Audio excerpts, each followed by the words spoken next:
The moment I pulled into my driveway after lunch, I knew something was wrong. The wide double doors of my workshop stood open, and there, parked dead center between my metalworking stations, sat a pristine white Lexus SUV. The vanity plate read HOA 1. I didn't need 3 guesses to know who it belonged to.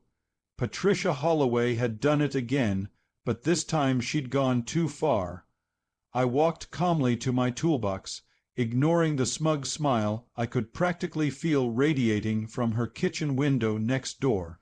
My hands found the welding mask and torch with practiced ease.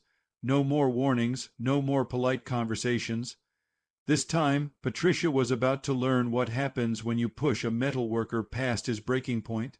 The acetylene torch sparked to life with a satisfying hiss. By the time Patricia noticed what I was doing, I'd already sealed the first door shut with a perfect bead of molten steel. Her shriek echoed across the neighborhood, but I just adjusted my mask and moved to the next door. 20 minutes later, my workshop was a fortress, her $60 Euro vehicle entombed inside like a modern art installation. I tossed my gear into my truck and headed for the airport. My vacation to Costa Rica couldn't have been timed better. Let me back up and explain how we got here. My name is David Brennan, and I've been a professional metal worker for 15 years. 2 years ago, I finally saved enough to build my dream workshop behind my house in Pine Ridge Estates. It was my sanctuary, a place where I could create custom pieces for clients and lose myself in the art of shaping steel. The structure was perfectly legal, properly permitted, and designed to complement the neighborhood's aesthetic with cedar siding and architectural details matching my home. Enter Patricia Holloway, recently elected HOA chair after a campaign built on promises to restore order and property values. Patricia was the kind of person who measured grass height with a ruler and sent violation notices for mailboxes 1 shade off the approved color palette. Within a week of taking office, she decided my workshop was an eyesore that needed to go. The harassment started small, official. Looking notices appeared on my door, claiming the structure violated non-existent covenants. When I provided copies of my permits and HOA approval from 2 years prior, she pivoted to complaints about noise, even though I only worked during approved hours and used sound, dampening materials in the construction. Then came the parking incidents. Patricia would park her Lexus directly in front of my workshop doors, claiming she was inspecting potential violations. The first time I politely asked her to move. The second time I called the HOA board, who mumbled something about her authority to investigate complaints. By the 5th time, I was documenting everything with security cameras I'd installed around the property. The situation deteriorated rapidly.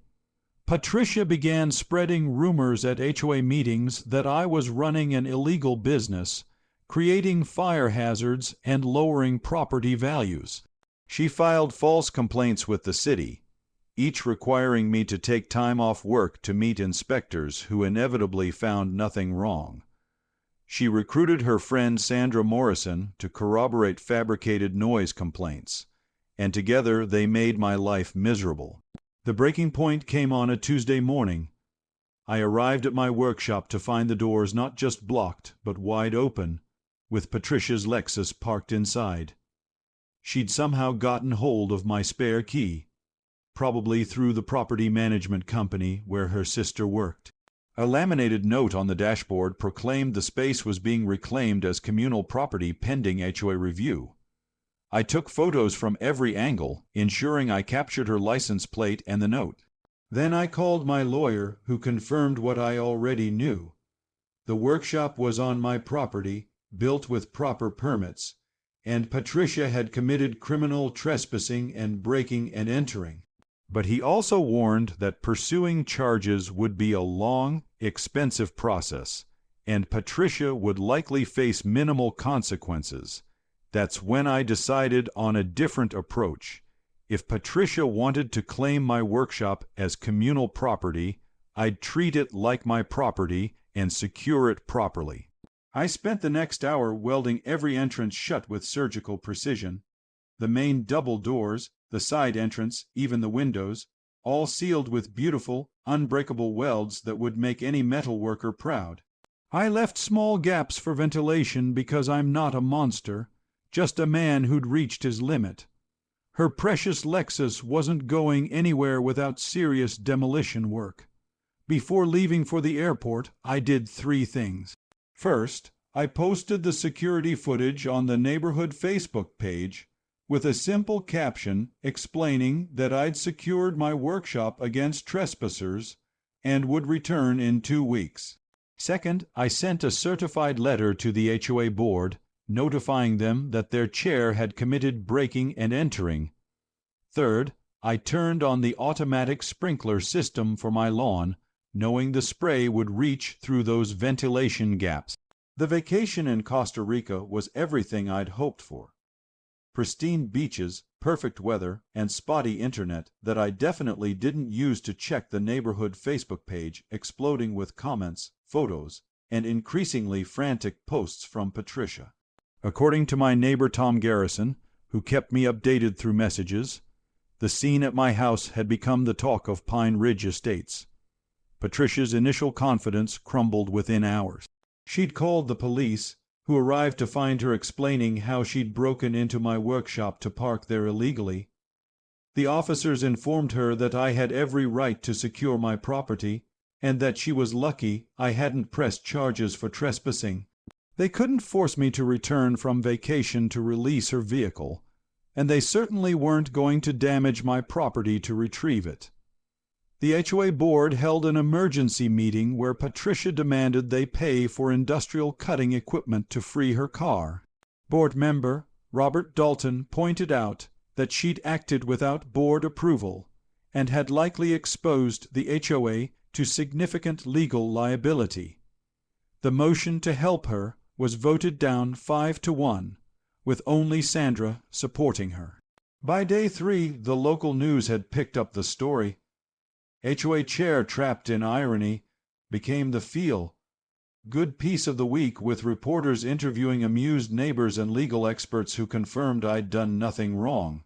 Patricia hired a lawyer who sent me cease and desist letters that my attorney gleefully responded to with counter notices about her criminal trespassing. Tom's updates grew more entertaining by the day. Patricia had tried to hire metal workers to cut her car free, but everyone in the area had mysteriously become too busy after word spread through our professional network. She'd attempted to break the windows of her own vehicle to retrieve personal items, only to discover that getting out of a car inside a sealed building didn't solve the underlying problem. The social media posts evolved from outrage to mockery. Someone started a countdown clock for my return. Another neighbor created a bingo card of Patricia's daily meltdown activities, including calls police again, threatens lawsuit, and screams at workshop. The teenagers in the neighborhood started calling it the Lexus Memorial Art Gallery and were taking selfies in front of my sealed workshop. 2 weeks passed in blissful tropical paradise. I caught up on welding magazines, tried new cocktails, and even got some design work done for upcoming commissions.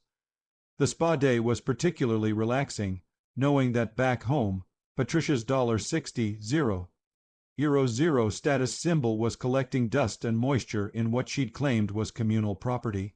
My return flight landed on a Saturday afternoon, perfectly timed for the neighborhood barbecue I'd announced before leaving. Tom had helped spread the word, and by the time I pulled into my driveway, half of Pine Ridge Estates had gathered with lawn chairs, coolers, and barely suppressed grins. Patricia stood at the edge of the crowd, her usually perfect appearance disheveled, dark circles under her eyes speaking to sleepless nights. I waved to the assembled crowd and made a show of inspecting my workshop's exterior, admiring the quality of the welds while Patricia trembled with rage. With theatrical flair, I fired up the cutting torch and began unsealing my domain. The crowd watched in silence as I carefully cut through each weld, taking my time to ensure clean lines that could be easily repaired later. When the final cut was complete, I hauled open the doors to reveal Patricia's Lexus, now covered in a fine layer of dust and condensation. The interior windows were fogged, and I could see where she'd damaged the driver's side window in her desperate escape attempt. The tropical air freshener I'd hung from the rearview mirror before sealing everything was a nice touch, filling the space with the scent of coconut. Patricia rushed forward, her face cycling through shades of red I'd previously only achieved with specialized metal patiness. She fumbled with her keys, started the engine, and began backing out, only to realize the battery was nearly dead from 2 weeks of interior lights she'd left on during her initial break-in. The engine sputtered and died halfway out of the workshop. The crowd's laughter started as a chuckle and built to a roar as Patricia sheepishly asked Tom for jumper cables. Even Sandra couldn't hide her smirk as we watched the former HOA terror struggle with basic automotive recovery. When the Lexus finally limped out of my workshop, Patricia couldn't meet anyone's eyes. Monday morning brought the final act of our drama. The HOA board called a special meeting where Patricia faced a vote of no confidence.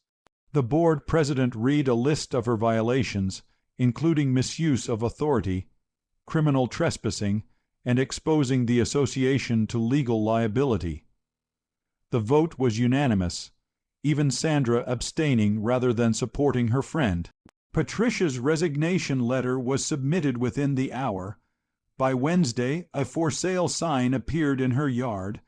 The legal bills from her failed attempt to sue me came to $18,000. According to court records, the repair bill for her Lexus, which needed a new battery, a new window, and full detailing to remove the moisture damage, added another $3,000 to her expenses. Standing in my workshop that evening, I installed the final touch, a handcrafted steel sign that read "Private Studio." Unauthorized parking will be professionally secured. The new HOA board approved it unanimously. As I welded it in place, I saw Patricia through her window, packing boxes with the defeated posture of someone who'd learned an expensive lesson about respecting boundaries. She moved out 3 weeks later. The closing was handled by her realtor, Patricia too embarrassed to show her face in the neighborhood where she'd become a cautionary tale. The new owners were a young couple who loved the artistic vibe of having a metal worker next door. They even commissioned a custom gate for their garden. The neighborhood has been peaceful ever since. The new HOA board focuses on actual community improvements rather than petty power trips. My workshop remains my sanctuary, now with reinforced steel doors that lock from the inside and security cameras covering every angle.